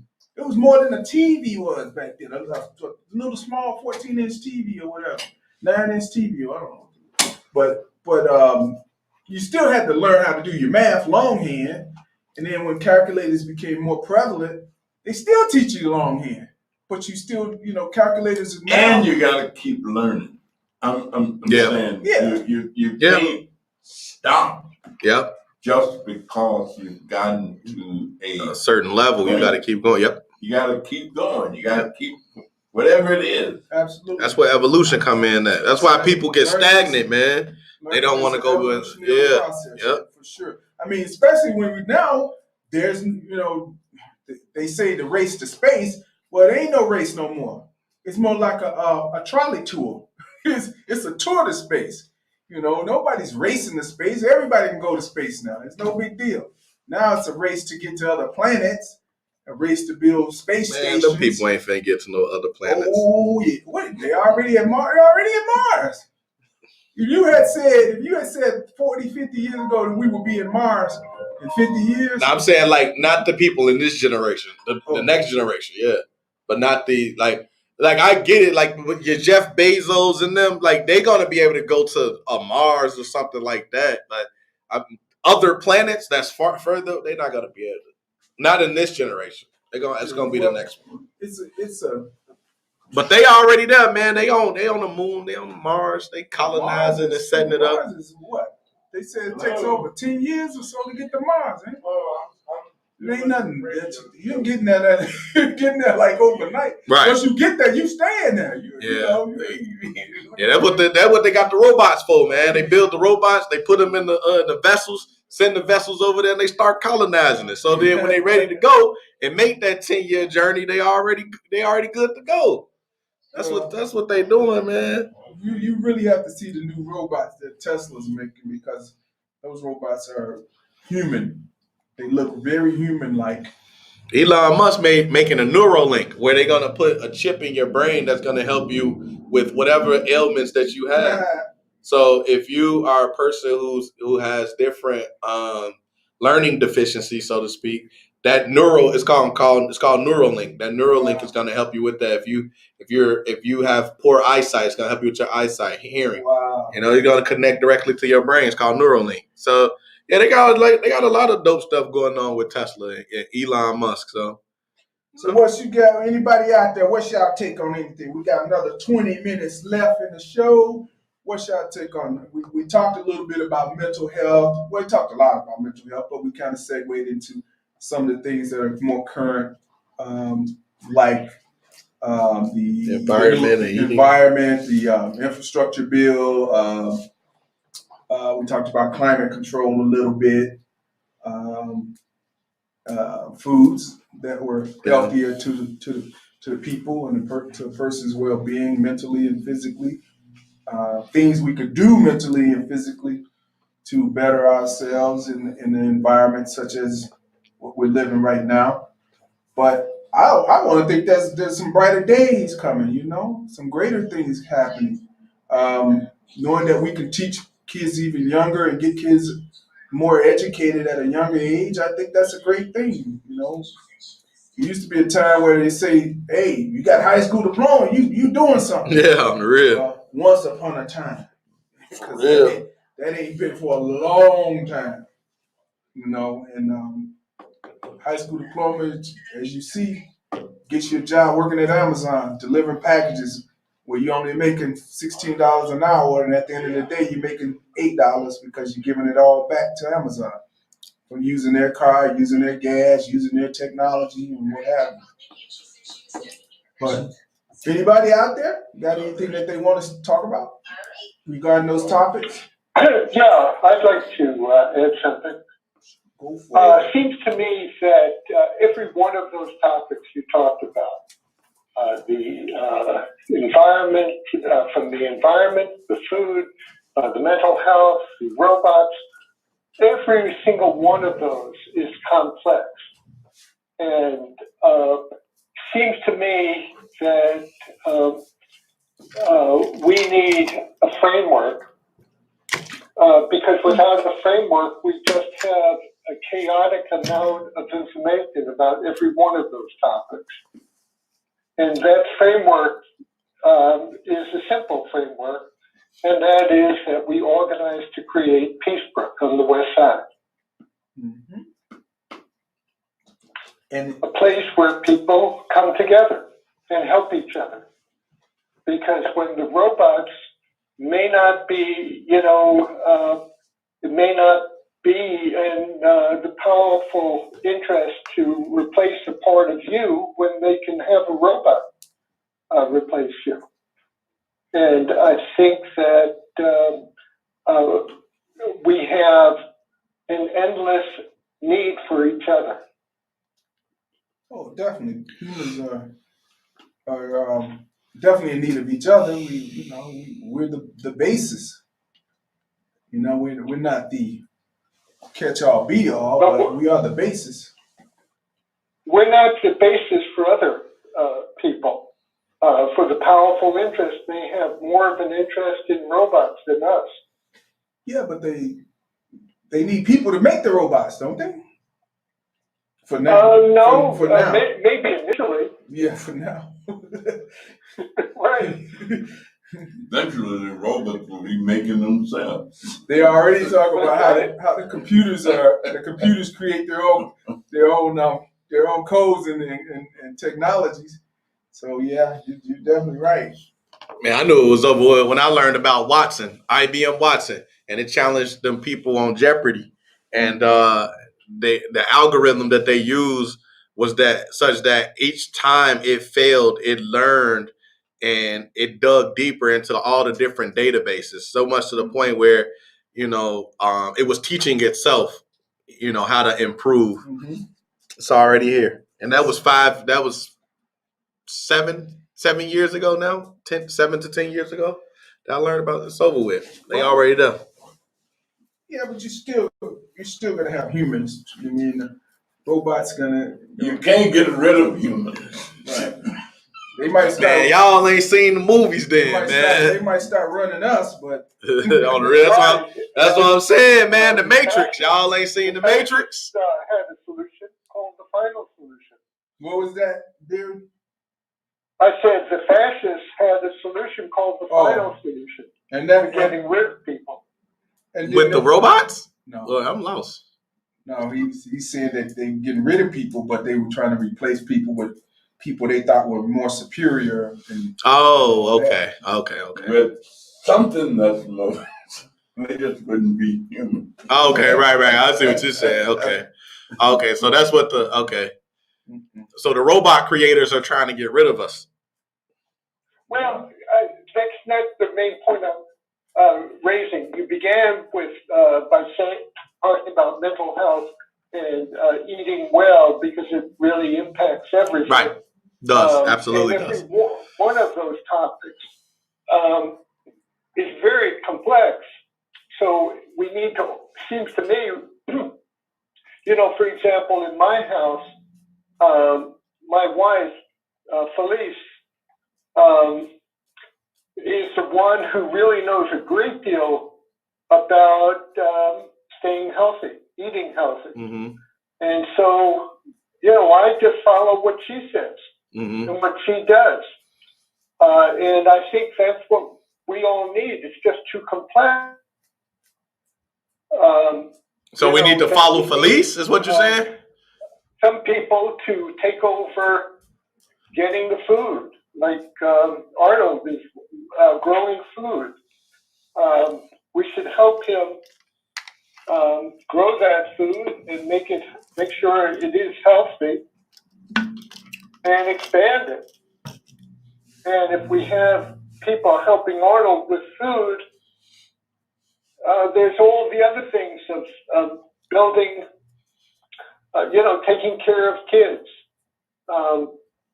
repairing the houses, making sure everybody's got a place to stay.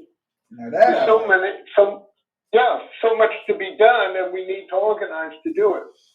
Yeah. And I think that the framework for all of this is Peacebrook. And don't forget, Barry, in 2022, we're supposed to be sitting with Father Larry to discuss not tiny homes, but the container homes in Lawndale. Yeah, right. Container all homes. Within the framework of Peacebrook. I was with Lawndale today. United Power, they're building 1,000 new homes in Lawndale. Oh, really? Oh, absolutely.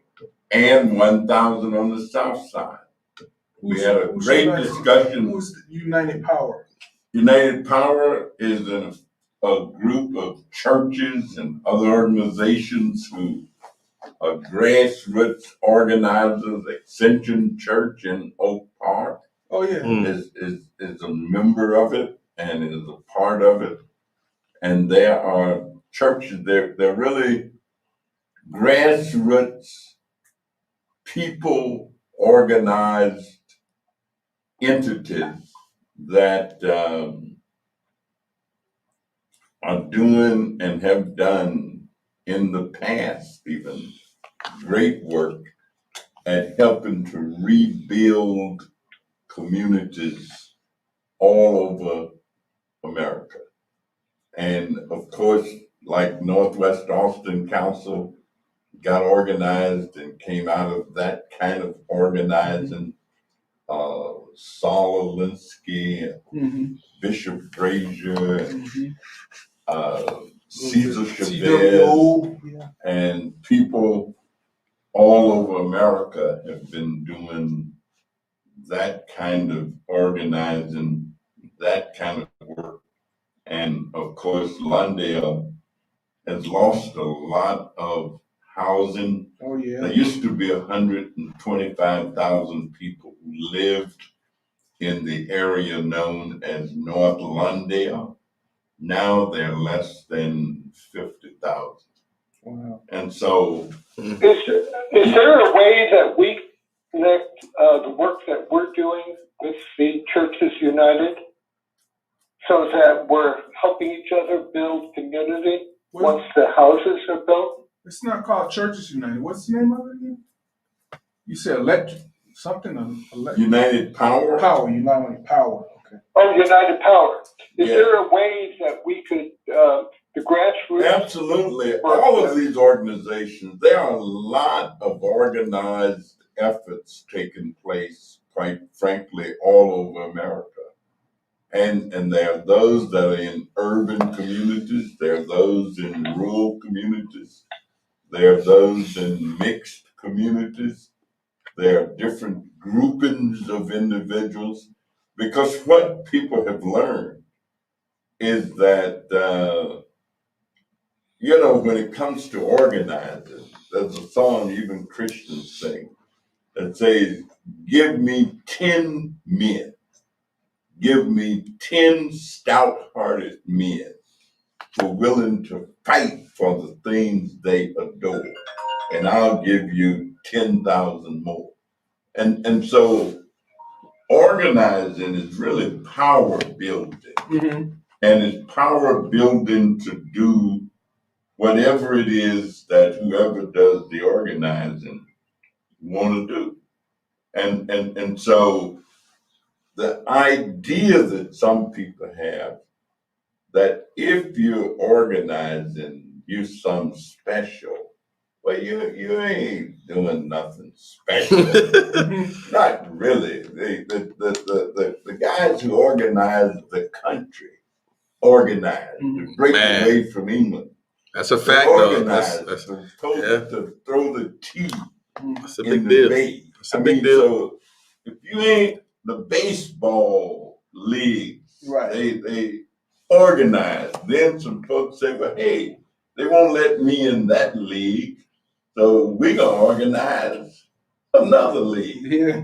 And so they won't let me be in the NFL, we'll organize the AFL. Right. They won't let me at the table, so I'll bring my lunch in a paper bag.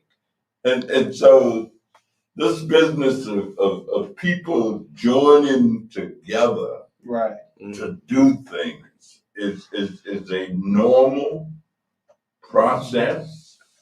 It's something that works. It's the process. And if anybody how you got to go about it. Want to join up with something, then they really they don't involve anything. Nothing to happen. Yeah, right. That's just not their thing. You know what I mean? That's not their thing. It's all right with me. I ain't gonna be out there with them Negroes. I'm gonna watch from the sideline, huh? My show. I'm gonna watch my thing. Drink my little whiskey, man. Watch my show. Do my stuff. They ain't gonna do nothing. So, I mean, that's. Oh, you asking? I had to call Acme and tell her about her church. Oh, that Miss Jacobs, Miss J. Who is that? Who's speaking? Miss Jacobs. Miss Jacobs. Can you mute your phone? Oh, there's Miss J. Hey, how you doing, Miss Jacobs? Miss Jacobs. Hey there, Miss Jacobs. Hello. Came right in. Oh, girl, I'm Miss Jacobs, you need to mute. oh my goodness, my hands. You go ahead. I got it. Miss J. Jacobs. Miss Jacobs. What are you talking about? Hey, Steve, I got the statement for you. You got some what? Wait a minute. Let me mute off. I got the bank statement for you, Steve. Okay. I got you. Come back in. Unmute yourself. Yeah, they go somewhere. All right. All right. All right, dear Congressman. Yeah, we're about to conclude. We appreciate you coming in. Yeah, Catch you next weekend. All right, you okay? You don't need no help, do you? No, I'll be Okay then. All right. You want something to take something with you? Water, drink, something? I'm cool. All right. We talk. We got another 10 minutes. We only got 10 minutes, 5 minutes. 5. Arnold, go ahead. Say again. Unmute yourself, Arnold. Where you go? Arnold. Oh, my man, back. Mosaic. Hosea Coast. What you know? Mosaic Monk. What you know good? He ain't saying nothing. Everybody on the mute today. Arnold. Barry. Yeah, I hear you. Okay. I had to mute me. I don't know why. Can you unmute Arnold? He's unmuted. He's unmuted. Yeah. Go ahead, Arnold. There he is. So you had Hello? nothing else? Yeah, I'll get with you on that, Arnold. Your buddy called me today too, also. Wild Bill Hiccup. I got to tell you about that. Yeah, I know. We'll talk. He already told me, gave me an earful.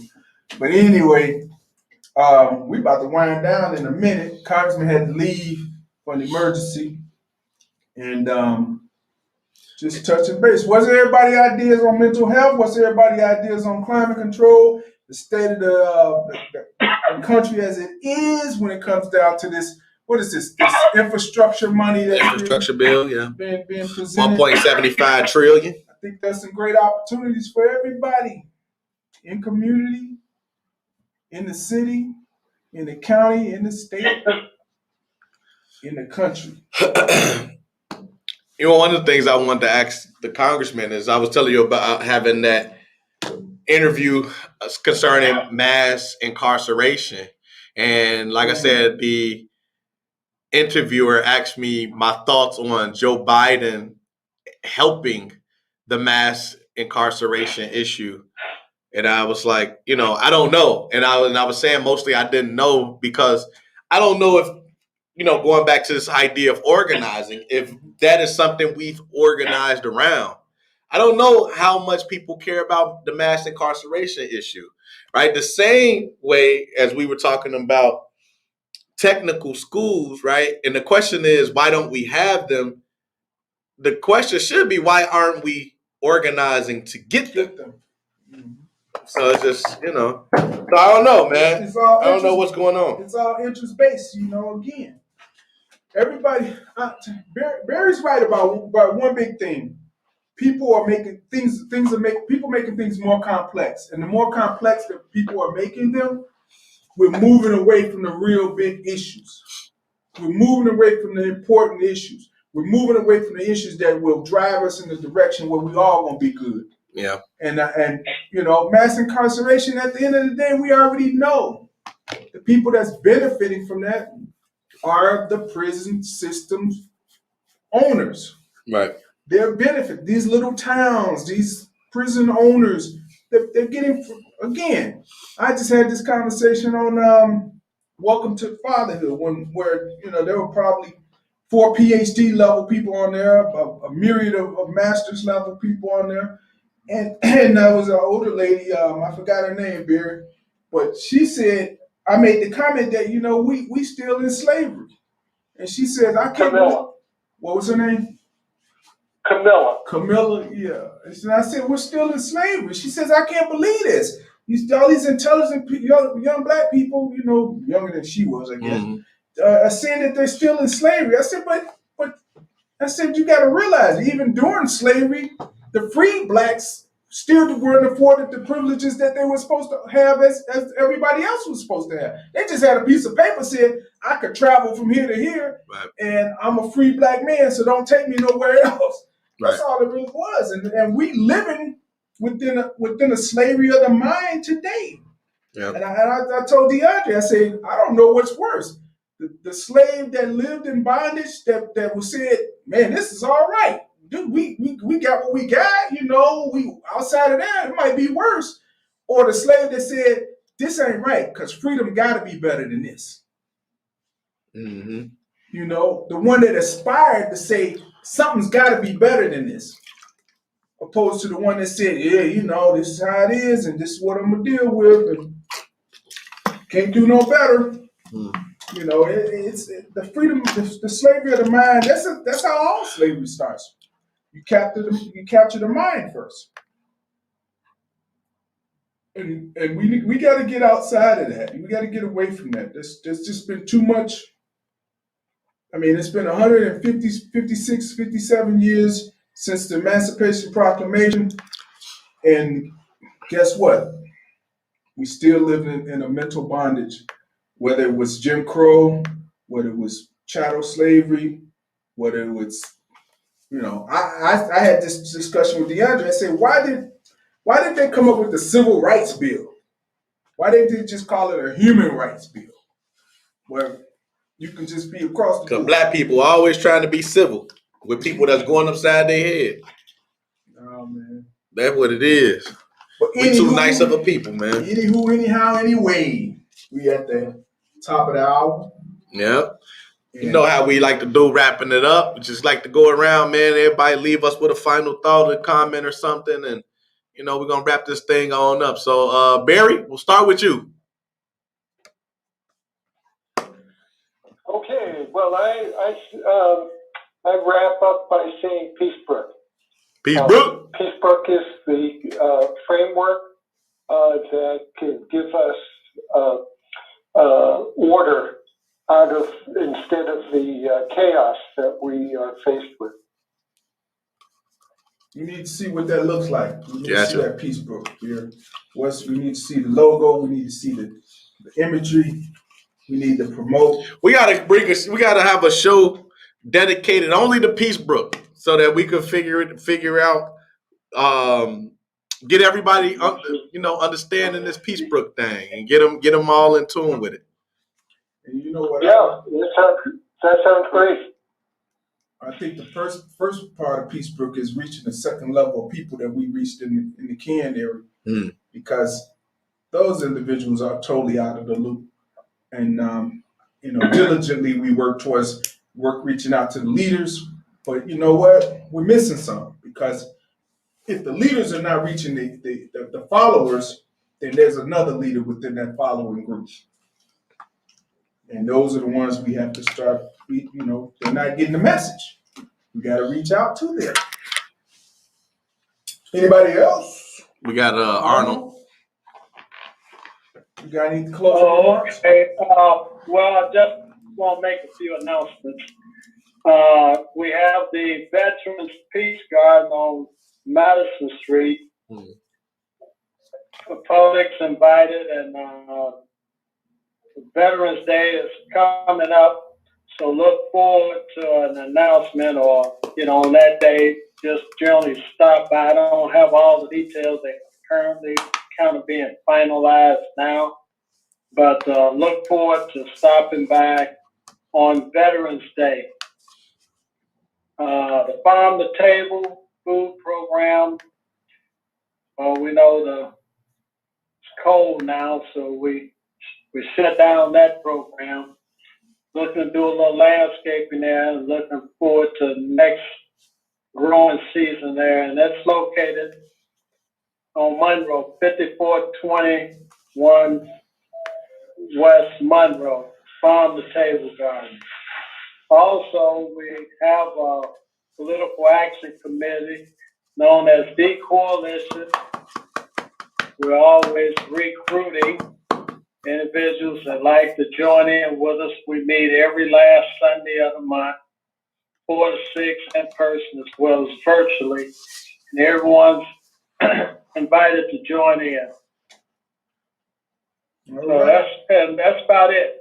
Arnold, you can list the coalition and the Veterans Garden event on Peacebrook calendar. Okay. And I can talk with you to show you how to do that. Absolutely. Barry, can you hear me? Yes. Mm-hmm. Okay. I know you asked me to call you. I know you text me, but somehow or another I lost that number. I'll get it to you, Autumn. That's so. Can I give it to you now, or do you want me to call you or text you? Text it to me, because I think you did it before, and I looked at it briefly and was about to call you the next day, and I deleted it by mistake. But anyway, that's what I wanted to tell you. So I'm sorry I haven't, Okay, that's all right. Okay, great. I'll text you, and I should have your number. All right, Ms. Jacobs, you have any closing remarks? Okay. Anybody else? Nah. That's it? Yeah. I think this is the party. How about you, DeAndre? What you got? None. You know what? I just think I want to piggyback off what Sauce Pack came on and talked about. Looking good, feeling good, and doing good, and all of that stems from what we consume on a daily basis. So that's everything that we eat, drink, and even what we partake in mentally, right? So that is whether we look at the news or choose to read, or what we're inundated with constantly in terms of our environment. And I think all of that matters in the looking, feeling, and doing. And so long as we make sure that everything that we're taking in is good for us, I think we can produce good things. So that's how I want to leave it. All right. And all I want to say is look forward to the next show. I think we need to start getting down to the nitty gritty of a lot of these things. DeAndre touched on the schools and technology and why we don't have these institutions and why aren't we advocating for them. And of course, the congressman brought up the new, what is it? Something better. Build Back Better. Build Back Better bill. Yep. We need to look at what's involved in that so we can get people involved and get things. Yeah, like you said, that's more of the social stuff, but it's and all that stuff is super lengthy. It'd be putting pet projects in this stuff. That's why it take forever, man. Everybody want to just, but that's what he said. That's what they do. They just jam all their pet projects in this stuff and try to get it passed on the low. They call that pork. Yeah, but one of the things that I wanted to ask him about, it doesn't matter because why did they have to go? Now the Fed has the ability, even if you make $600, if you have $600 in your bank account, they can go through your bank account now. Why? You sure that was passed? Yes, that was it. That's in this bill. That's passed. Why? I have no idea. Hey man, don't you believe in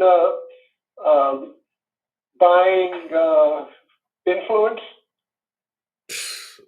Man, look, it's terrible, man. It's like the chant was supposed to be go after the billionaires. Why you trying to go after the poor people, man?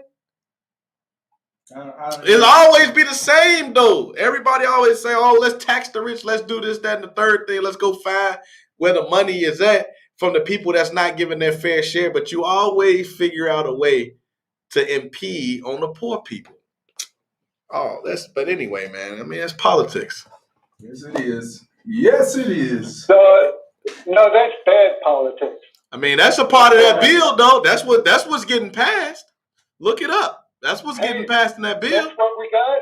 That's what we got is bad politics. Man, that's why. And that's why. But you know what? That's why. So what? But you know what? We're not gonna end in the next few minutes if we get on to that. Yeah, that's why I was going to say. That's why I just said. That's why I said maybe for the next show, because you know what? Right. The stock's going up in wall safes. Man, I'm trying to tell you, man. All right, but yeah. So as usual, we do this between 6 and 8, and we just thank y'all for spending time with us today. I know it feels a little different because this was daylight savings. So right now it's 9:09. So I'm sure somebody's already in the bed, right? I've been yawning uncontrollably because typically now I be getting ready to lay myself down. Right. And so,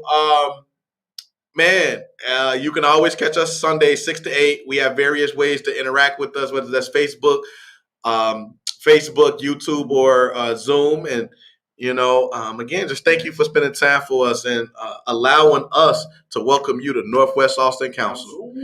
All right. And in closing, like I always say, man, they did not want us to get a seat at the table, so we created our own. That's right. Peace. Later, y'all. All right. All right.